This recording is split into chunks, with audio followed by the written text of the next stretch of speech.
Welcome to the deep dive. Today, we're aiming to give you a real shortcut to understanding PSC interview preparation, Public Service Commission interviews. Well, they're high stakes. It's definitely high stakes. Yeah, especially if you're aiming for government roles, say like in Nepal. We've gone through quite a bit of material. And the mission today is really to pull out those key insights. Those nuggets that made a real difference. Exactly. Things that help you not just, do the interview, but really stand out. It's about strategy, the details, understanding the why. So let's get into it. Yeah, and what's really interesting I found is how much emphasis there is on things beyond just your technical knowledge. It starts like way earlier. It really does. You know that old quote, you never get a second chance to make a first impression? Classic. It sounds cliche, maybe, but the material we looked at really breaks down why it's so critical here. Simple things right at the start. What are those immediate must-dos? Well, the documents are clear. Punctuality. That's non-negotiable. It signals respect. Then, dressing smartly. It shows you're serious, professional, attention to detail, Okay. and a genuine smile. Sounds small, maybe, but it can really change the dynamic. Makes you seem approachable, confident, even before you say a word. And right after that initial moment usually comes the self-introduction. Our research suggests this isn't just, hi, my name is.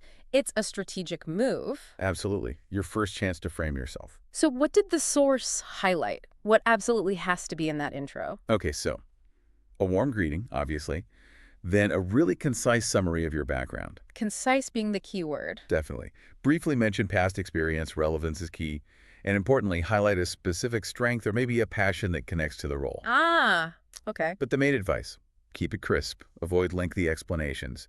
You want to make an impact, not overwhelm them with your whole life story right away. Leave them wanting more, basically. Okay, so we've got the first impression covered, the sharp self-intro, but then you're in the interview. What about conduct during the conversation? The sources laid out some clear D's. Yeah, the fundamentals. Maintain eye contact. It shows you're engaged, you're listening. And smiling, presumably. Still important. Still important. Keep it pleasant, approachable. Listening carefully is huge without interrupting.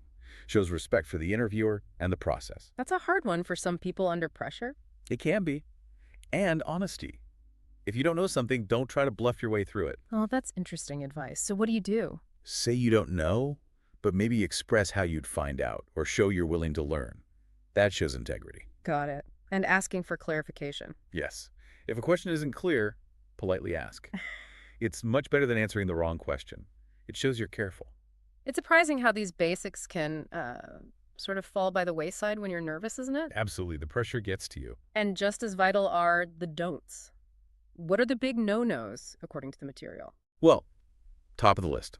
Don't lie. Yeah. Credibility is everything. If you lose it, it's game over. Right. Avoid those one-word answers or really vague responses. They just suggest you haven't prepared, or worse, you aren't thinking critically.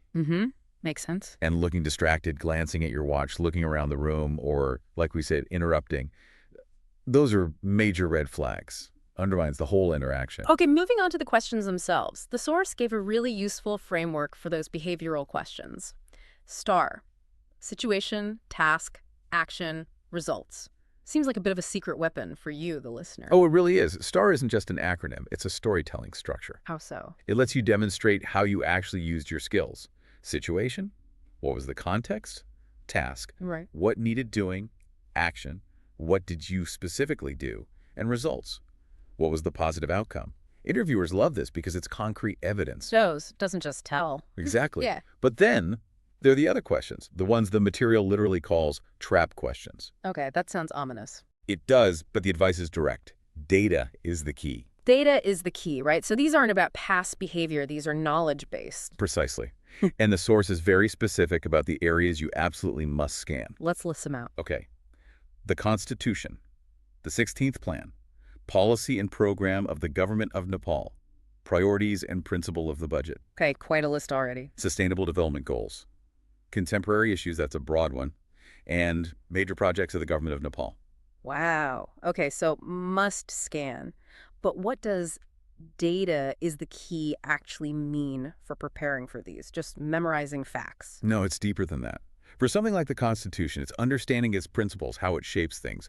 For the 16th plan or the budget, it's about knowing the core goals, maybe some key figures, and how current events or policies connect. So connecting the dots. Yes, showing you've done your homework, you understand the context, the numbers, and the strategic direction, maybe even being able to discuss potential implications. It's about informed understanding, not just recall. Right. So bringing this all together for you listening, success here, it seems, is really holistic. It's not just one thing. Not at all. It starts with that first impression, that sharp introduction. It carries through their conduct, the etiquette, the honesty, the engagement. Mhm. And then crucially, it involves that targeted preparation for those specific data-heavy trap questions, understanding the substance behind the policies and projects. And that prep, especially for the data side, that's where you need to go beyond just a superficial scan. You need to actually dig in a bit. Makes sense. So maybe you have a final thought for you to consider, building on this deep dive. Thinking about those trap question areas we listed, the Constitution, the plans, SDGs, contemporary issues, major projects. Yeah. Which one specific contemporary issue or major project would you personally choose to research first? The one you think would make you feel most prepared and confident walking into that interview. Starting with one concrete piece might make tackling the rest feel, much less daunting.